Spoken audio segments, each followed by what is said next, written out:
down the drain. China clay is not quarried as other minerals are. It is washed out of the ground with strong hoses. Then the mixture of clay and water has to settle and be dried before Bill and Ben can take it away. Part of the line which the twins use to reach the China clay workings runs near the sea. There is a hollow in the land just here which often floods after heavy rain. Local people call this hollow the drain. The autumn gales which had brought down the farmer's tree for Trevor to cut up were also causing rough seas and high tides. When rain came too, the engine crews looked gloomy.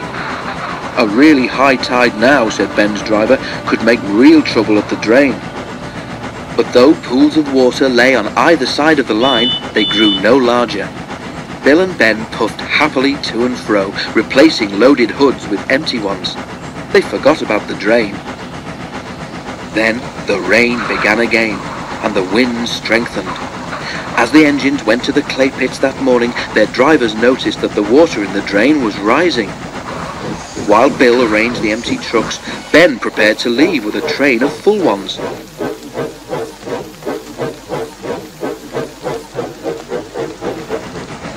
At the drain, he found that the water was level with the top of the rails.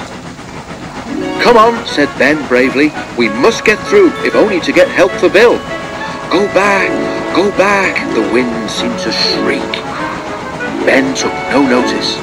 He was halfway over when the rising tide, whipped into a huge wave by the wind, swept across the line. "Oof!" spluttered Ben as water crashed against his side. "Help!" With a hiss, the water reached his fire. "Quick, Ben," urged his driver, but it was too late. With a despairing gasp, Ben stopped. He was stranded in the middle of the drain, with cold seawater lapping his wheels. The fireman set off to find help. "Keep on the sleepers," advised the driver. "We don't want you swamped as well." The water reached the fireman's waist, but he struggled on. At last, cold and soaking, he reached the yard. Thomas was there, wondering where his trucks were. His driver wasted no time. "Ben must be rescued," he said. "We need a steel cable, a pair of waders, and determination." "Yes," said Thomas doubtfully. He understood the cable, but he wasn't sure about determination and didn't even know what waders were.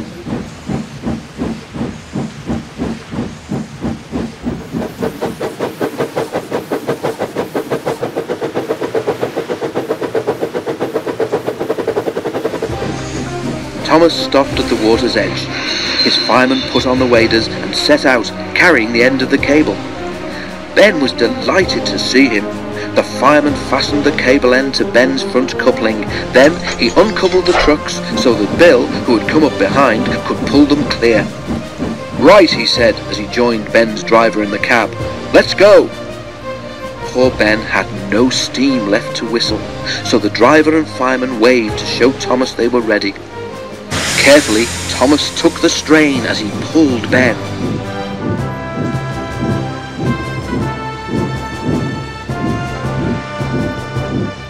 Slowly, with water cascading all round him, Ben came out of the drain.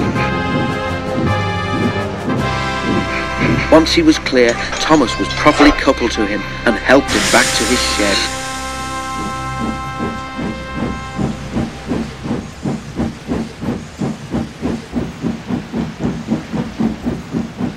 "Thank you, Thomas," said Ben gratefully, and his eyes twinkled for the first time for several hours. It was 4 days before the water in the drain subsided. When Bill reached home, both twins agreed that it would be ungrateful of them ever to tease Thomas again.